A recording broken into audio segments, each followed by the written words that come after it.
asking, do you ever feel the same? Well, maybe we could change, turn the ship another way. Hi everyone, and welcome to the Liz Experiment YouTube channel. This is the place where I record field notes from my journey architecting my best life, or at least trying to architect my best life. I'm recording today in good old Lyle, Washington. It is my last week here in Lyle, where I'm house sitting for my dear friend Kelly and her husband Jeff and their sons Jackson and Henry.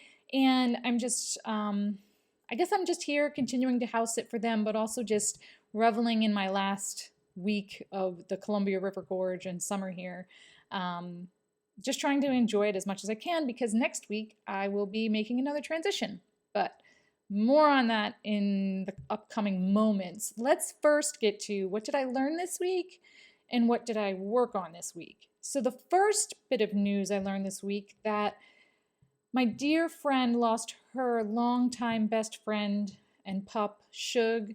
And it was super sad, but of course, you know, she did everything she could for him, and he is in a better place. He was about, God, I don't know, probably like 13 or 14 years old, and she was with him when he passed, and he went without pain and all of those things, but it was just kind of a sad news. So I just want to recognize that the first thing I am doing this week is missing Suge and missing knowing that he's around. But I do know he's in a better place.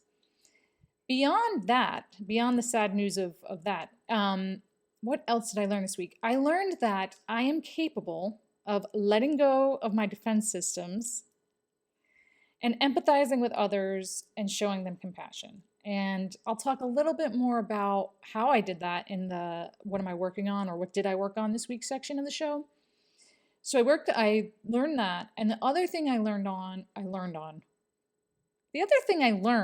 was that I really, really, really am enjoying saving my energy for what matters, for what brings me joy. So this part of this lesson learned really includes liking and enjoying focusing on one thing at a time as well. So let me talk a little bit about how I worked on those things this week. The first one, really talking about, letting down my defense systems so that I could empathize with others, realizing nobody is attacking me, nobody is trying to get at me, people are just trying to be the best people they can be and do the best they can be. So we had a really stressful week at work, and this usually causes me a lot of frustration. And what I noticed is that I could choose differently. So it was odd, because it happened almost organically, where all of a sudden I was feeling this normal frustration of like, why the hell is this client so hard, and why the hell is it all of the negative talk that we do. And I know you guys do it too. I mean, come on, we all do it. But this time I kind of said, hold up, I am choosing to react this way. I can react differently. And when I started to make that choice and to say, you know what, I can be the adult in the room. I don't have to feed into the energy of the group, which is this urgent, negative energy. I could just, I could be in my own space. And once I did that, I was able to kind of let my guard down and notice, okay, other people that are feeling this urgency and this negative energy, they're in pain. It may not be physical pain, but they're actually in pain and frustration as well. So how can I help the people around me so that, or at least be an example? I don't want to say example, because it's not like I'm an example, but more like be the good energy, the positive energy that allows to give others, I don't know, a different perspective, maybe to trigger that idea in their head, like, oh, I can choose differently. And so I was really, really working on that this week. And I don't know if I helped others out, but I know I helped me out a lot. I do know that I tried very hard to be a good business partner. I mean, my business partner, Diana, is an awesome support system for me. And so I really worked on trying to be a support system for her as well. And she did say that helped her out. So I know it helped her somewhat. But the rest of the people, I don't know. But I can't control them anyway. All I can do is control myself. So that was the first thing I worked on this week. The next thing I worked on this week was the owning my own energy and not giving it away. And this is so key, guys. Like, this is probably the biggest lesson of this entire Liz experiment journey. And that is that we just have to stay in our own energy centers, or like and I'll explain what I mean by that a little bit, or people are just going to steal our energy. Everybody out there is trying to live. It's not negative. They're not trying to take you down. They're just trying to build themselves up. So if you don't build yourself up, nobody else is going to do that for you. And they're not doing it because they don't like you. They just aren't going to do it. So what I mean by this is I spent a lot of time alone, just sitting in my own energy. And I think doing that and it's hard, right? Because there are a lot of distractions that can take us out of just sitting with ourselves. TV, books, magazines, music, podcasts, games, whatever. But I worked really, really hard on being present and just being. It doesn't mean I sat alone by myself for hours on end, but there were moments where I recognized, oh, hey, I'm alone. What does this feel like? And just stood with it for a few moments, and I noticed my mind getting more and more clear. And as that happened, it was another kind of organic outcome. So what I mean by that is I was watching. I started to become obsessed with watching The Handmaid's Tale on Hulu and like catching up with all the episodes. And I was wildly obsessed with the show. And I'd read the books and I wanted to see the show. And I watched episode after episode, totally binge watching, totally going against everything I just told you about distractions, but almost not in a nuanced way because I was drawn to it. There was something in that show that I wanted to see. And when I was done watching it, when I was done watching all the new episodes, I started trying to find a new show to watch. And then I was like, none of these new shows are fulfilling me in any way. And again, this was the organic part where I just kind of realized, like, hold up, I gave my energy to The Handmaid's Tale, but that's cool because I got a lot out of it. How do I know I got a lot out of it?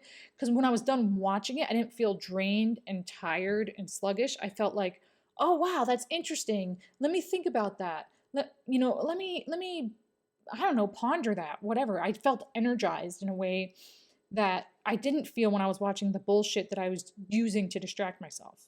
So that's a good lesson. Distractions will drag down your energy. And then those that are adding to your life will energize you. Hands down, I almost want to make that claim, but the research hasn't been done yet. So anyway, as I was watching these shows that were draining my energy, I noticed, like, man, I feel like shit watching these shows. Just physically, I'm tired.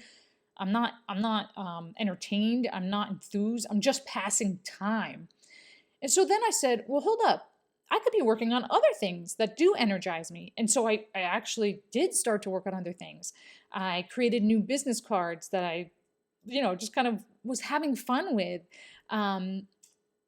What else did I do? I added, or I thought about all the new stuff I wanted to add to the channel, and I started planning that out.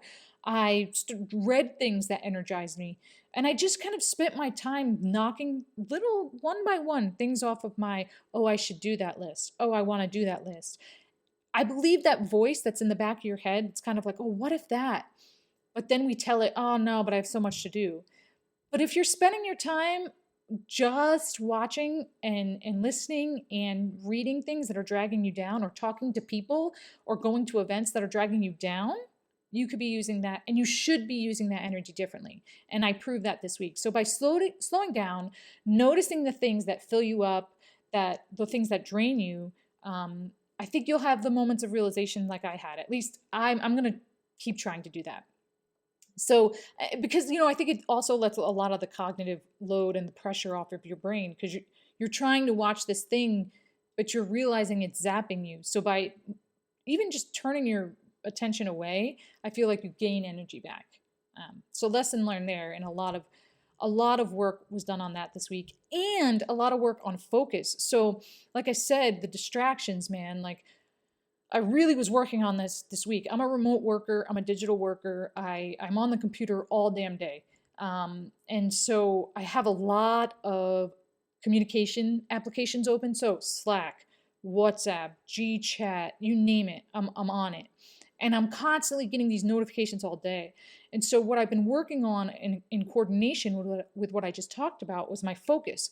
And so I would close all my apps when I'm in a meeting with my business partner or with a client. Just close them all. I don't need to see any notifications. Now, if somebody calls me, like my mom called me earlier today, right before I was going into a meeting, and I answered it just to make sure, everything was okay. I had a few minutes, and then I said, you know what, let me call you back. Hung up, wrote a note, and then just put it out of my mind. I had the note, I had the to-do list, and I did call her back, But I think really honing in on that focus of, okay, what's filling me up, what's draining me. Now that I know that, let me focus when I'm working on things that fill me up and let me get rid of the things that drain me. That was a huge, huge part of my week this week. So I think that's pretty much it for this week. Gosh, I haven't heard much from you guys about if these videos help or hurt, or if there are other things that you would like to know about, or other comments you would like to add. So if that's the case, please comment down below. If you like this video, give it a thumbs up and let me know so that I keep recording and, don't distract myself with crappy TV. Oh, and don't forget to subscribe if you want to get videos every week. I'm here every week. I also record on location kind of lessons learned videos. So be sure to subscribe to check those out. And until next week, thanks for watching.